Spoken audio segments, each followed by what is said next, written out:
Now, I know what you're probably all thinking, Rich, why have you got your lid on? You can't go out riding, it's lockdown. Well, don't worry, because we're here in the confinements of my nice, safe back garden. I've got a few pallets and my trusty steed, and today I'm going to be teaching you lot some skills that you can learn in your back garden nice and safely, ready for when we can hit those trails again.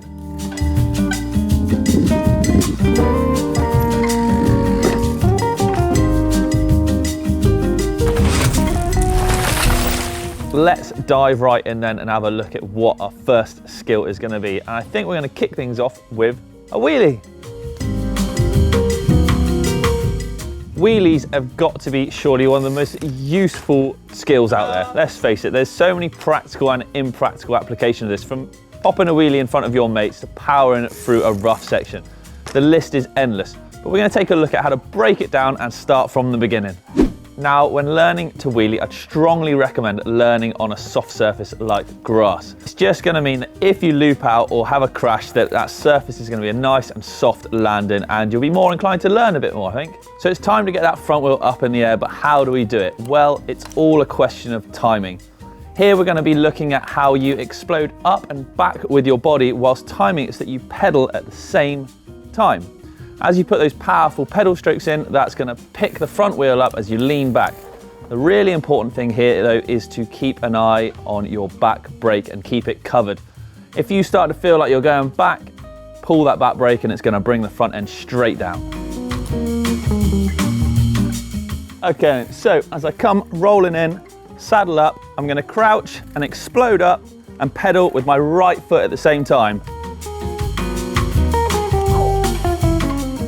Now, obviously I've not got tons of space to be popping big wheelies in here, but you can see, as I come up, I push down with the right, I'm always covering this brake, and it just picks the front up.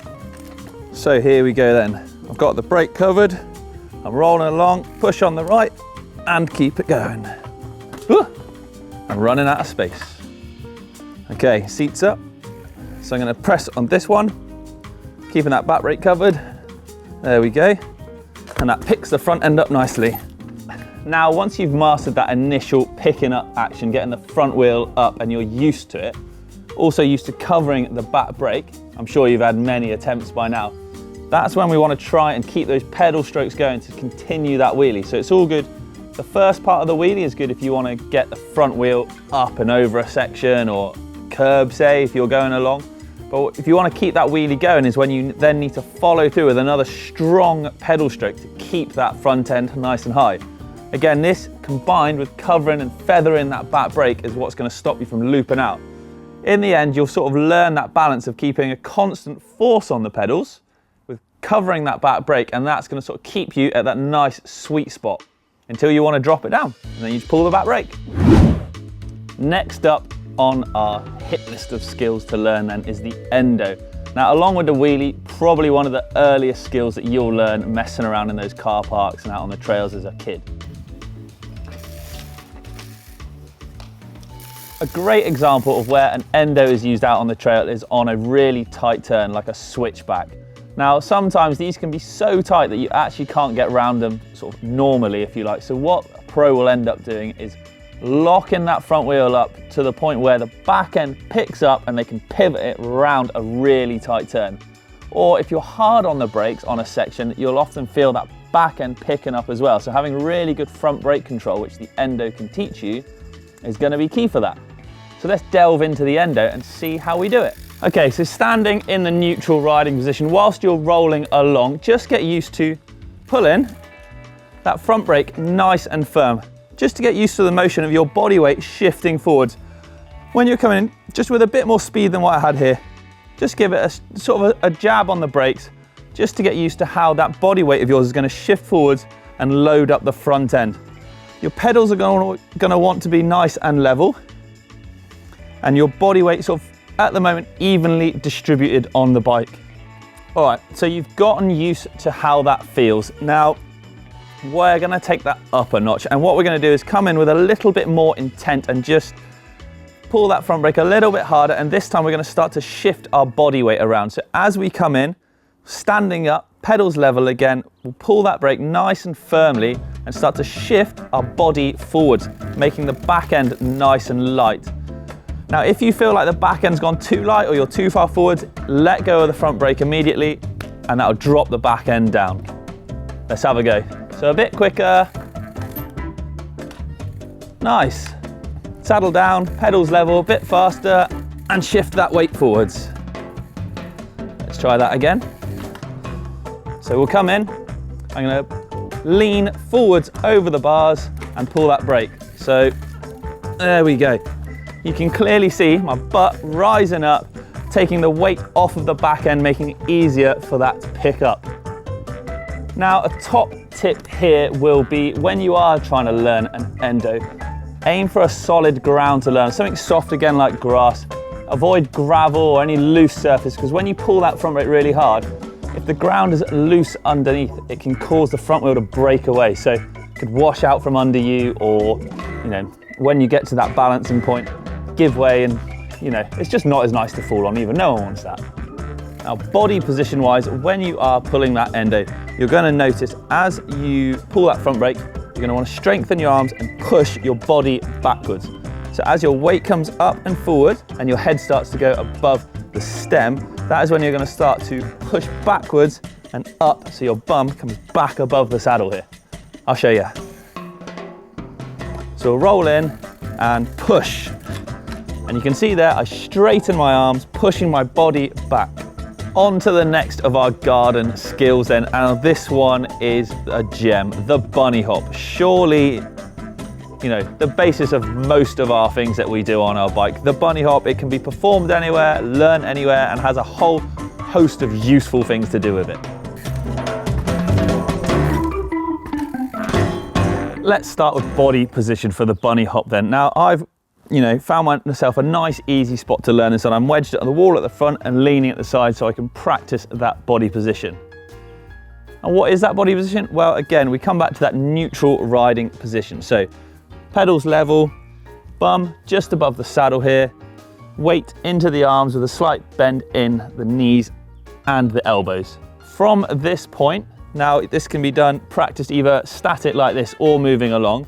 We're going to compress into the bike, bending elbows and knees so that we come down to a more squatted position. Once you've practiced that a good few times and are used to how you should be doing that, we can take that and then progress it further. So once you do that initial squat, to get the actual next part of the hop, the pop of it, we're going to explode up and backwards diagonally to lift that front end up. So be back and diagonally, pulling with your arms. So if I come away from the wall a bit,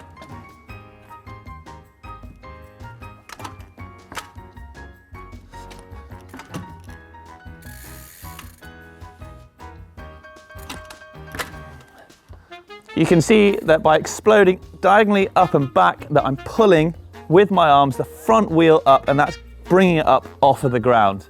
Now let's take a look at the next part of our bunny hop. Now let's talk back end. We're going to take what we've learned from over leaning on the wall of how we shift our body weight down and back ever so slightly, and now we're going to focus on the back end. So we've learned how to pick the front end up by shifting down and exploding up with our arms and legs and pulling back. Now we need to get our back end to follow and up off of the ground. To get the rear wheel lifting, we're going to use some of the same parts that we've learned from doing our endos, and that is shifting our weight forwards and pointing our toes down. But obviously this time we can't use the front brake.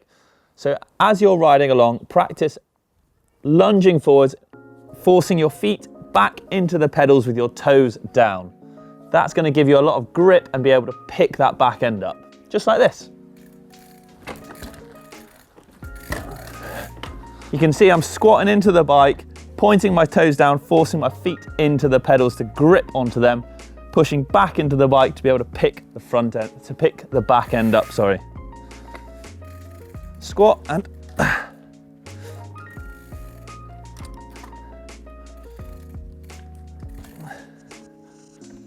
so there we go, that's the second part of our bunny hop. Now we obviously need to combine the two together though. Again, this can be done static or moving. We're going to do it moving along ever so slightly so we've got a bit of momentum on our side.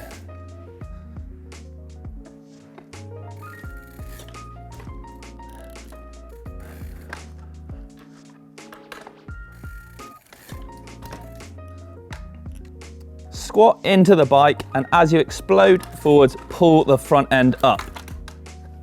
Once you get that front end up, that is when you're then going to lunge your body weight forwards, doing the second part that we've just learned.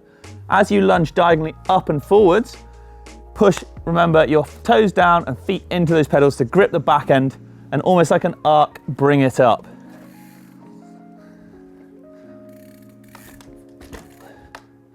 Just like that. Start small, work your way up, and get that technique really dialed in, and you'll end up getting it perfect in no time. Now, we've all seen those track stand challenge videos going around, haven't we? But what if you want to be the person that's in them? Well, luckily I'm here to help with some top tips on how to learn how to track stand. Oh, track stand Coke can. Now, the humble track stand is great for improving a lot of things, but most importantly, it will really help you with your balance and brake control, as you'll use both of these to perfect it and nail that. A flat surface is best for learning track stands on. However, if you're learning on a slight incline, that can be good because you can use the resistance on your pedals to sort of help kick you back up the hill. So a great trick for learning the track stand is to start off by pressing up against a wall like I've got here. So what I'm going to do is I'm going to push my front wheel against the wall using my pedals to keep that force there. Let's have a go. So if we go up, I'll press down on the right hand pedal here, and what that should enable me to, obviously rather than shooting forwards, I should be able to stand up, both feet on the pedals, and hold it still. Hey, what do you know? This is a really great tip for learning how to track stand, because you can get used to the bike moving left to right, but it takes out the back and forth equation to begin with. You can also sort of practice just moving the pedals around and getting used to being comfortable on the bike. Now, another handy hint is that when you're in that balancing spot, have a point of reference to focus on in front of you. This would be like, imagine when you used to balance a plate on your hand. Well, you know, like when you had the stick on your hand. It's like that. You find a spot to focus on, and this really helps with your balance. Okay, next up, it's taking it to the grass or the pathway or wherever you feel comfortable doing it. No wall to help you.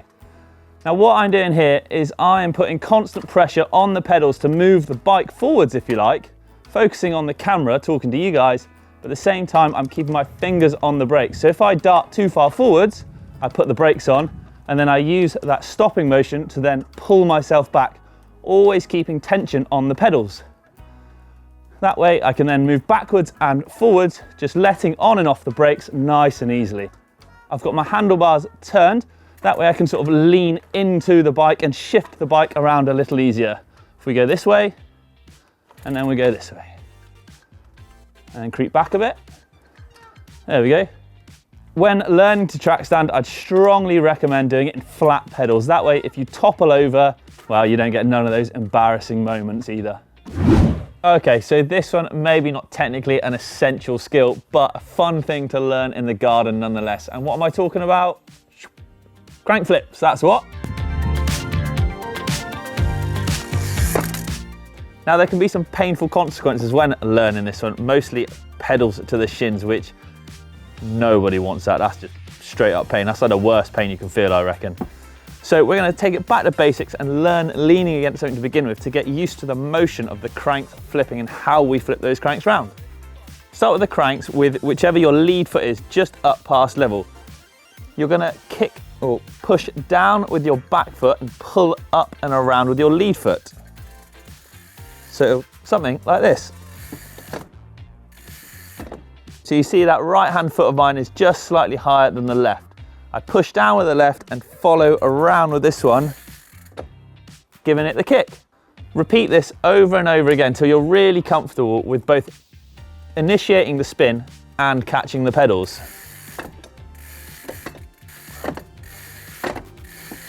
Get used to how it feels spinning those cranks round and where the pedals land each time underneath your shoes.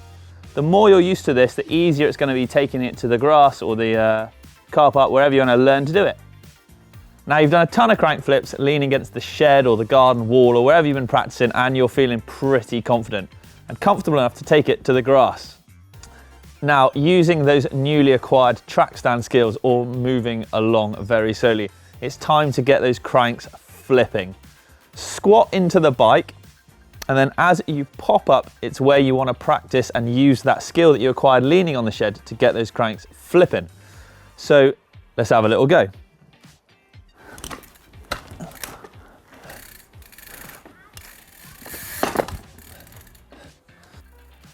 It might take a few goes. As you can see, you don't always land to pedals, and spotting those pedals is tricky. If you are going to miss the pedals, or you think you are, what I can advise here is evacuate legs, get them away from those pedals. Just put them out to the side, sort of jump to the side of the bike and get those feet on the ground. Make sure also that you have got your saddle down, because that could end up painful. Thanks for watching then, everybody. I hope these 5 garden skills have really helped you keep busy and take your mind off things during these tough times. Hopefully they've helped you brush up on some old skills, or maybe even learn some new ones. Now, I think it's time for me to get out of it and go and link these skills up. So thanks for watching. Don't forget to hit subscribe and give us a thumbs up. And I'm off. See ya. Wheelie. Endo. Trackstand. Or crankflip. And bunny hop. Yes. See ya.